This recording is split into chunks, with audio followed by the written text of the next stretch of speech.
વિષય કલરવ. ધોરણ 1, સેમેસ્ટર 2, પ્રકરણ 8. ચાંદો પકડ્યો. બાળમિત્રો, આજે આપણે વિષય કલરવમાં પ્રકરણ 8 ચાંદો પકડ્યો શીખીશું. આપણા આ પ્રકરણની શરૂઆત ચાંદો પકડ્યો નામની વાર્તાથી જ કરીએ. એક જંગલ હતું. જંગલમાં વાંદરાનું એક ટોળું રહે. આ તો ભાઈ વાંદરા કહેવાય. તે તો આખો દિવસ ઝાડ પર કૂદ કરે. જંગલમાં આમ તેમ ફરતા રહે.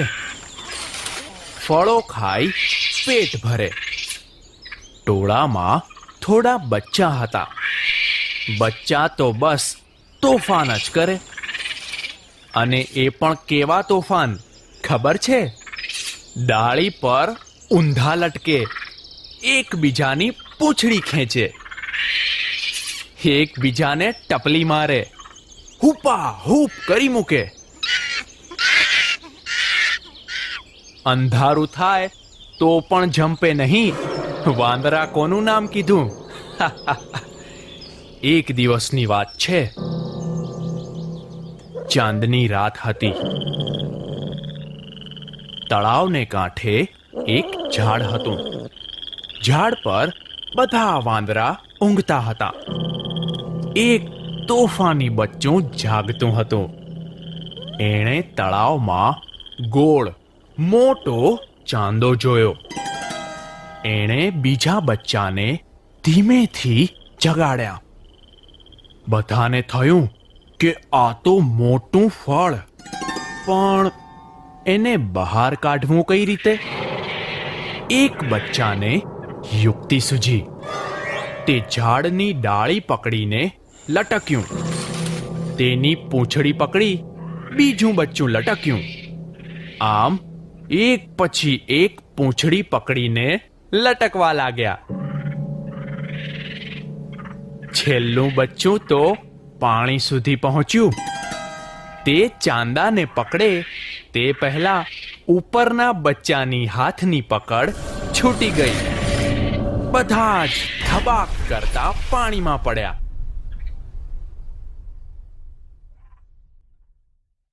બાળ દોસ્તો, વાર્તા સાંભળવાની મજા પડીને? ચાંદાને તે કાંઈ પકડાય એ તો આપણી પૃથ્વીથી ઘણો દૂર છે. પણ આ તો બિચારા નાના બચ્ચા હતા. એમને શું ખબર પડે કે એ તો પાણીમાં ચાંદાનું પ્રતિબિંબ હતું, ખરું ને? તો વાર્તા સાંભળવાની મજા પડી ને? બાળ દોસ્તો, હવે અહીં આપણે સાંભળેલી આ વાર્તા પર આપેલા ફકરાનું વાંચન કરીએ. એક જંગલ હતું. એમાં તળાવ હતું. તળાવની પાસે એક ઝાડ હતું. અહીં વાંદરા રહેતા હતા. વાંદરા ફળ ખાતા હતા અને કૂદાકૂદ કરતા હતા. પૂનમની રાત હતી. વાંદરા ઊંઘતા હતા. એક નાના વાંદરાએ તળાવમાં જોયું. તળાવના પાણીમાં ચાંદા મામા દેખાતા હતા. તો હવે તમે આ ફકરાનું જાતે વાંચન કરો. બાળમિત્રો, આ ચિત્ર જુઓ. તેમાં શું દેખાય છે? અહીં એક બાળકના પગ નીચે કેળાની છાલ આવતા તે લપસી પડતો હોય તેવું જણાય છે. આવી ઘટના અનેકવાર બનતી હોય છે. આવો અકસ્માત ન થાય તે માટે આપણે શું શું કરવું જોઈએ? કેળાની છાલને રસ્તા પર ન ફેંકતા કચરાપેટીમાં ફેંકવી જોઈએ. બિલકુલ સાચું.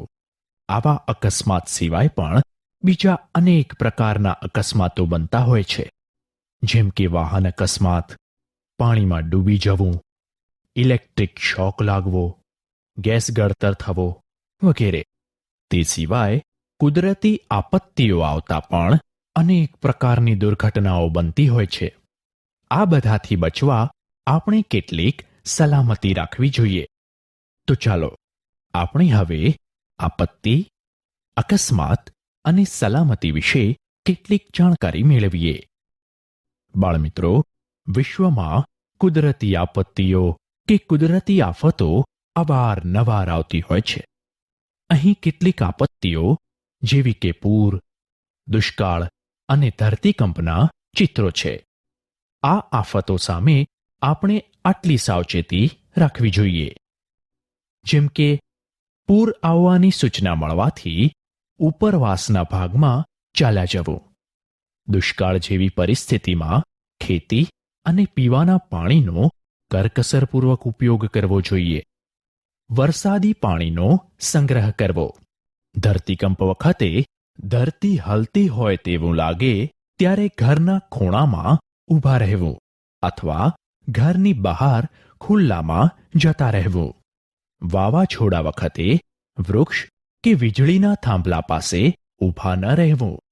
લૂ ન લાગે તે માટે બપોરે ખુલ્લા પગે ન ચાલવું. માથે રૂમાલ અથવા ટોપી પહેરવી. બહાર નીકળતા પહેલા વધુ પાણી પીવું. કાચી કેરી, ડુંગળી વગેરે વધુ ખાવા. હવે આપણે કેટલાક અકસ્માત અને તે માટે લેવામાં આવતી સાવચેતીની વાત કરીશું. બાળમિત્રો, આપણે જાણીએ જ છીએ કે કેટલીક વખત આપણી બેદરકારીને લીધે આપણા શરીરને કે બીજાને એક યા બીજી રીતે નુકસાન થાય છે, જેને આપણે અકસ્માત કહીએ છીએ. બીજા શબ્દોમાં કહીએ તો એકાએક બનતી કોઈ ઘટના એટલે અકસ્માત. અકસ્માત ગમે ત્યાં ગમે ત્યારે થઈ શકે છે. તેમાં સામાન્યથી માંડીને અતિ ગંભીર નુકસાન પણ થઈ શકે છે. અકસ્માત થયા બાદ દર્દીને દવાખાને લઈ જતા પહેલા કેટલીક સારવાર આપવામાં આવે તેને પ્રાથમિક સારવાર કહેવાય છે. બાળમિત્રો, જો આપણે યોગ્ય સાવધાની જાળવીએ તો ઘણા અકસ્માતોથી બચી શકાય છે.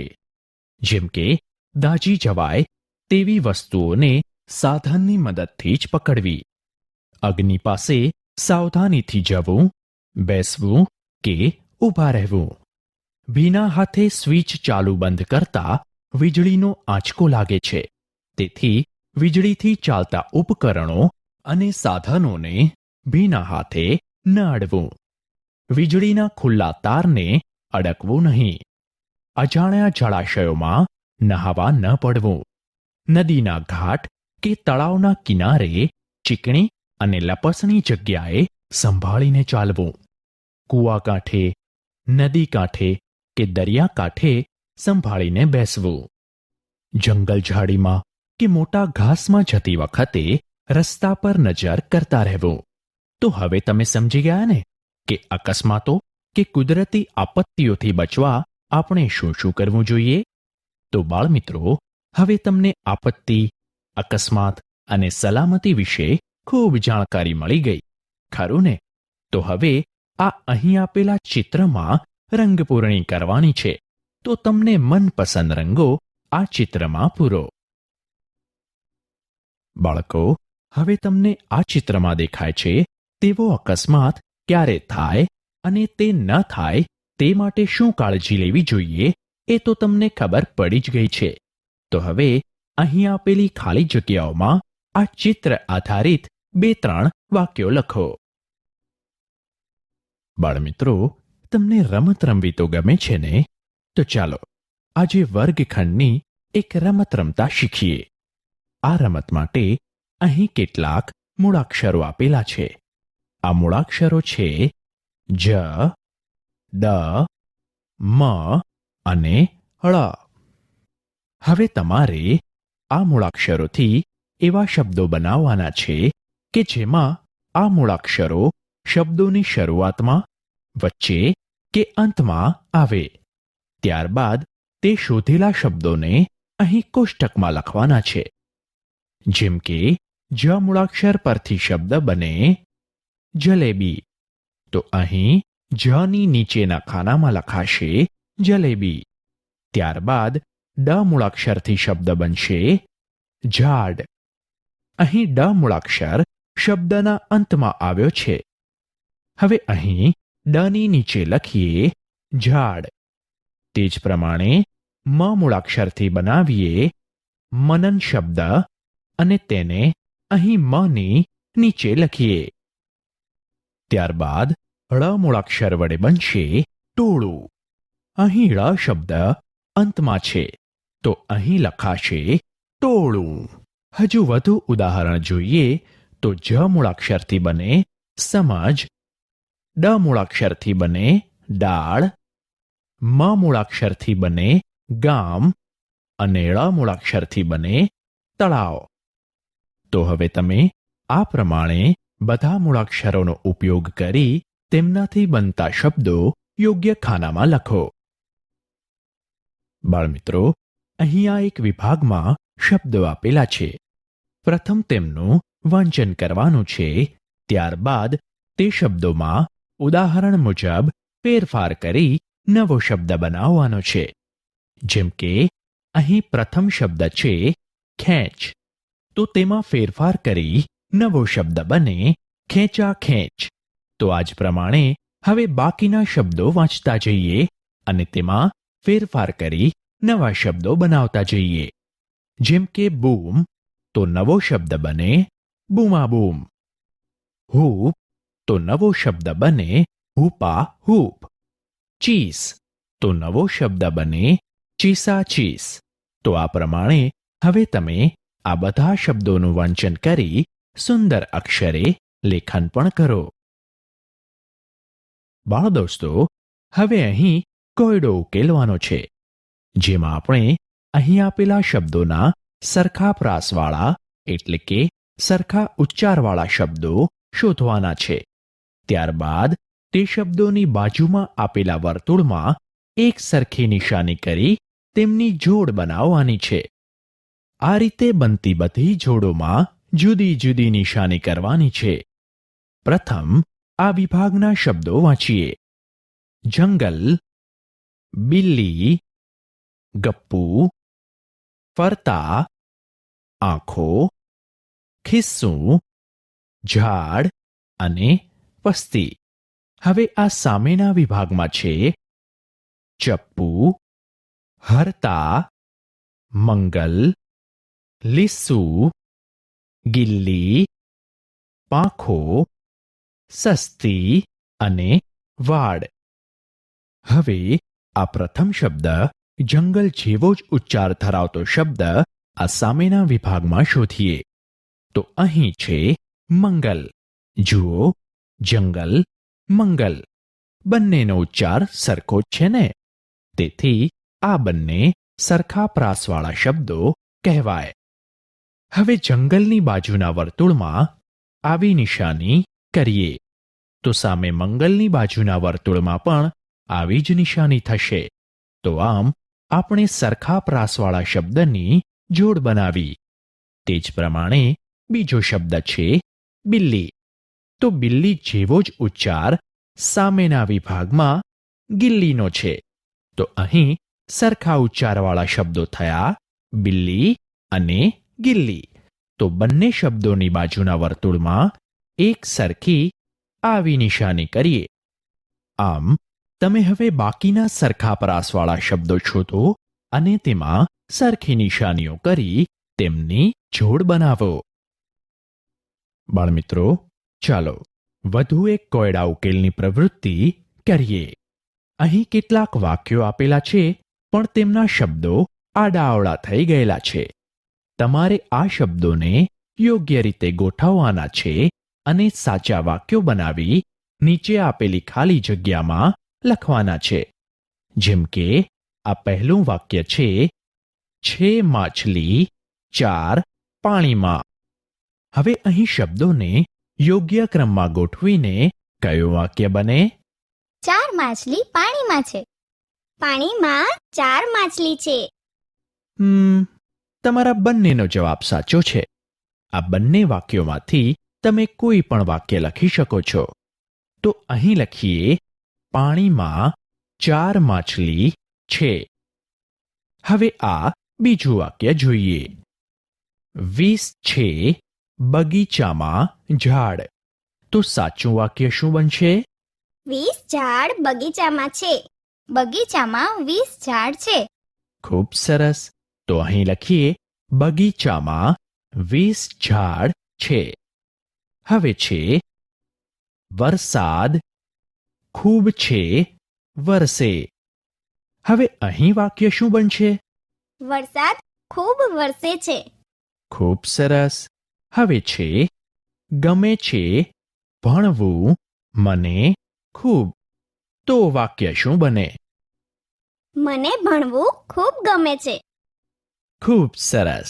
તો હવે તમે આડાઅવળા શબ્દોને યોગ્ય રીતે ગોઠવીને સાચા વાક્યો બનાવી શકો ને? બાળમિત્રો, પ્રથમ 2 વાક્યોને જુદી જુદી 2 રીતે બનાવ્યા હતા. તેમ બનાવતા બંને વાક્યોના અર્થમાં કંઈ ફેરફાર થયો ન હતો. બંને વાક્યોનો અર્થ એક જ થતો હતો. ક્યારેક માત્ર એક જ અક્ષર ઉમેરવાથી પણ વાક્યોના અર્થ બદલાઈ જતા હોય છે. જેમ કે આ એક વાક્ય જુઓ. આજે હું સફરજન ખાઈશ. હવે આ વાક્યમાં જ અક્ષર જુદી જુદી જગ્યાએ મૂકવાથી સમગ્ર વાક્યનો અર્થ બદલાઈ જાય છે. જેમ કે આજે જ હું સફરજન ખાઈશ. આજે હું જ સફરજન ખાઈશ. આજે હું સફરજન જ ખાઈશ. આજે હું સફરજન ખાઈશ જ. તો તમે જોયું ને કે એક અક્ષરને વાક્યમાં જુદી જુદી જગ્યાએ મૂકવાથી દરેક વાક્યનો અર્થ કેવો બદલાઈ ગયો? બાળમિત્રો, ચાલો રંગપૂર્ણિની પ્રવૃત્તિ કરીએ. અહીં આપેલા ચિત્રમાં તમને મનગમતા રંગો પૂરો. બાળમિત્રો, તમે રંગપૂર્ણિ તો કરીને, હવે તે જ ચિત્ર વિશે થોડી ચર્ચા કરીએ. આ ચિત્રમાં તમને શું શું દેખાય છે? આ ચિત્રમાં ફૂલોના છોડ દેખાય છે. આ ચિત્રમાં તો મધમાખી, ભમરો અને પતંગિયા પણ દેખાય છે. અહીં દેડકો પણ દેખાય છે. ખૂબ સરસ. અને આ છોડ પર કયા ફૂલ દેખાય છે? ગુલાબના ફૂલ. ગુલાબના ફૂલ કેટલા છે? 1, 2, 3 અને 4. અહીં પતંગિયા કેટલા છે? 1, 2 અને 3. ખૂબ સરસ. અને મધમાખી અને ભમરા કેટલા છે? મધમાખી 1 અને 2 અને ભમરો તો એક જ દેખાય છે. શાબાશ. તો હવે અહીં આપેલા કોષ્ટકમાં તમને આ ચિત્રમાં શું શું દેખાય છે તેના નામ લખવાના છે. જેમ કે ફૂલ, ભમરો, દેડકો વગેરે. તો હવે તમે આ બધા નામ લખી કોષ્ટક જાતે પૂરું કરો. બાળમિત્રો, ચાલો અહીં આપેલા ચિત્રોને આધારે ગણન પ્રવૃત્તિ કરીએ. જુઓ, આ 4 10-10 મણકાની માળાઓ છે. આપણે તો હવે જાણીએ જ છીએ કે 4 10-10 મણકાની માળાઓ એટલે 4 10 બરાબર 40 મણકા થાય. હવે આ 4 માળાઓમાં એક છૂટો મણકો ઉમેરીએ તો 4 10 ને 1 એટલે 40 ને 1 41 મણકા થાય. તો અહીં બાજુના ખાનામાં લખીએ 41. હવે આ 10-10 મણકાની 4 માળામાં બીજો એક છૂટો મણકો ઉમેરીએ તો 4 10 ને 2 એટલે 40 ને 2 42 મણકા થાય. હવે 10-10 મણકાની 4 માળામાં વધુ એક મણકો ઉમેરીએ તો 4 10 ને 3 એટલે કે 40 ને 3 43 મણકા થાય. હવે ફરી 10-10 મણકાની 4 માળામાં વધુ એક છૂટો મણકો ઉમેરીએ તો 4 10 ને 4 એટલે કે 40 ને 4 44 મણકા થાય. હજી આ 10-10 મણકાની 4 માળામાં વધુ એક છૂટો મણકો ઉમેરીએ તો 4 10 ને 5 એટલે કે 40 ને 5 45 મણકા થાય. તો બાળમિત્રો, આ મુજબ તમે 41 થી 45 સુધીની સંખ્યાની ગણતરી કરતા બરાબર શીખી ગયા ને? તો હવે અહીં નીચે આપેલા કોષ્ટકમાં 40 થી 45 સુધીની સંખ્યાઓ ખૂટતા ખાનામાં લખીએ. જુઓ, અહીં 40 આપેલા છે, ત્યારબાદ 2 ખાના ખાલી છે. તો 40 પછી કઈ સંખ્યાઓ લખાશે? તો 40 પછી આવે 41 અને તે પછી આવે 42. હવે 43 તો લખેલા જ છે. 43 પછી કઈ સંખ્યા આવે? તો 44. 44 પછીની સંખ્યા 45 તો લખેલી જ છે. હવે અહીં આડી અને ઊભી હરોળમાં ખૂટતી સંખ્યાઓ લખવાની છે.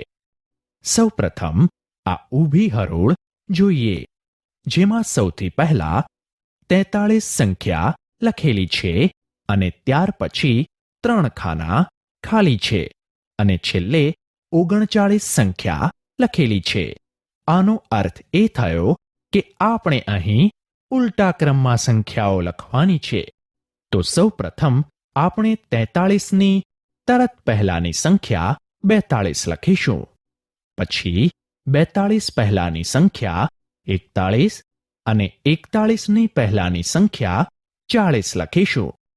હવે 40ની તરત પહેલાની સંખ્યા 39 તો અહીં લખેલી જ છે. હવે આ આડી હરોળ જુઓ, જેમાં પ્રથમ 41 લખેલા છે, ત્યારબાદનું એક ખાનું ખાલી છે અને પછી 43 લખેલા છે.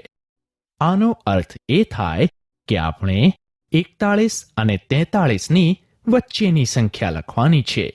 તો 41 અને 43ની વચ્ચેની સંખ્યા કઈ આવે?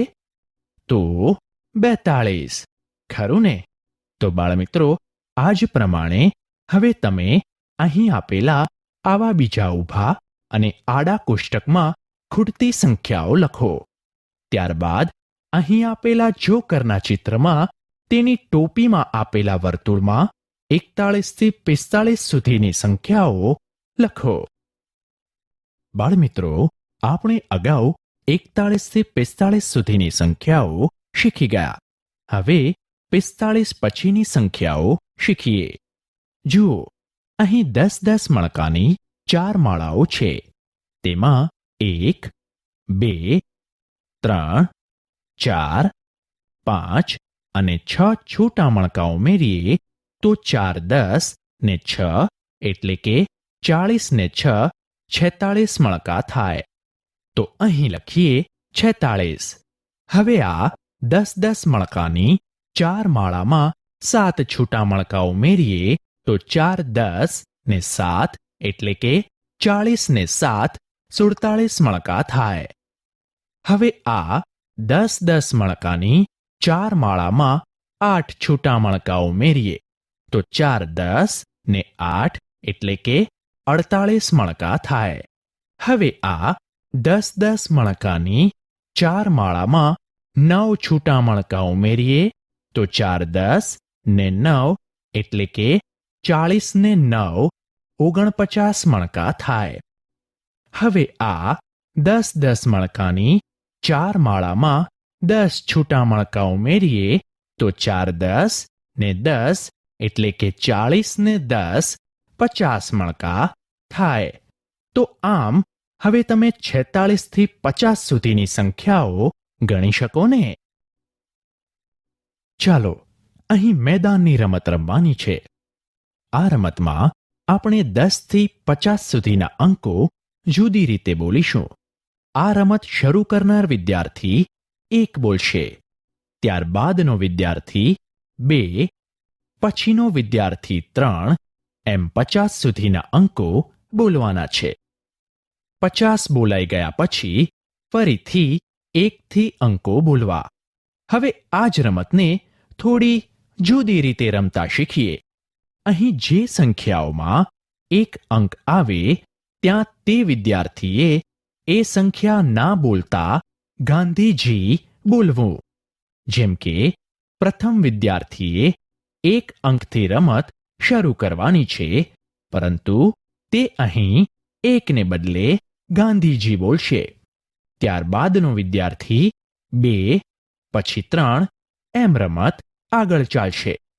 હવે 10 થી 19 સંખ્યામાં એક અંક આવે છે તો ત્યાં બધા વિદ્યાર્થીઓ ગાંધીજી જ બોલશે.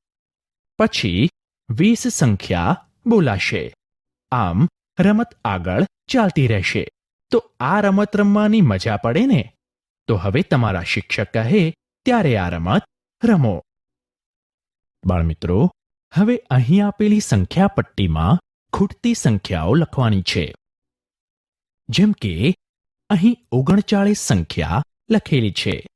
તે પછીનું ખાનું ખાલી છે. તો 39 પછી કઈ સંખ્યા લખાશે? તો 40. તો અહીં લખીએ 40. હવે 40 પછી 41 લખાશે. હવે 42 તો લખેલા જ છે. તે પછી ક્રમમાં 43, 44, 45, 46, 47, 48, 49 અને 50 લખાશે. તો હવે અહીં આપેલા કોષ્ટકમાં બે સંખ્યાઓની વચ્ચેની સંખ્યા લખવાની છે. જેમ કે અહીં 35 અને 37ની વચ્ચેની સંખ્યા લખવાની છે. તો ત્યાં કઈ સંખ્યા લખીશું? તો 35 પછી 36 આવે. તો 35 અને 37ની વચ્ચેની સંખ્યા છે 36. તો હવે તમે બાકીની બે સંખ્યાઓની વચ્ચેની સંખ્યા લખો. બાળમિત્રો, અહીં આ ઝાડ પરની વેલ પરના ફૂલોમાં ખૂટતી સંખ્યાઓ લખવાની છે. અહીં એક ફૂલમાં 45 સંખ્યા લખેલી છે. તો અહીં ઉપરથી શરૂ કરતા પ્રથમ 40, પછી 41, પછી 42, પછી 43, ત્યારબાદ 44 સંખ્યા લખાશે. પછી 45 તો લખેલા જ છે. 45 પછી 46, 47, 48 અને છેલ્લે 49 લખાશે. હવે કહો તો પતંગિયું કઈ સંખ્યા પર છે? 46 પર. સરસ. પતંગિયું જે ફૂલ પર છે તેની તરતની પછીની સંખ્યા કઈ છે? 47. ખૂબ સરસ. અને પતંગિયાની તરતના આગળના ફૂલ પર કઈ સંખ્યા છે? 45. સરસ. હવે કહો તો 41 અને 45ની વચ્ચે કઈ કઈ સંખ્યા આવે? 41 અને 45 વચ્ચે 42, 43 અને 44 આવે. ખૂબ સરસ. તો બાળમિત્રો, હવે અહીં આપેલા કોષ્ટકમાં પણ ખૂટતી સંખ્યાઓ લખીએ. જેમ કે અહીં પહેલી હરોળમાં પ્રથમ બે ખાના ખાલી છે. ત્યારબાદ 46 લખેલા છે. તો અહીં 46ની પહેલાની બે સંખ્યાઓ લખવી પડે. તો 46 પહેલા 45 અને 45 પહેલા આવે 44. હવે 46 પછીના બે ખાનાઓમાં 46ની પછીની બે સંખ્યાઓ લખવી પડે. તો 46 પછી 47 અને ત્યારબાદ 48 લખાશે. તે પછી 49 તો લખેલા જ છે. તે જ પ્રમાણે હવે તમે બાકીની બે હરોળમાં ખૂટતી સંખ્યાઓ લખી કોષ્ટક પૂરું કરો.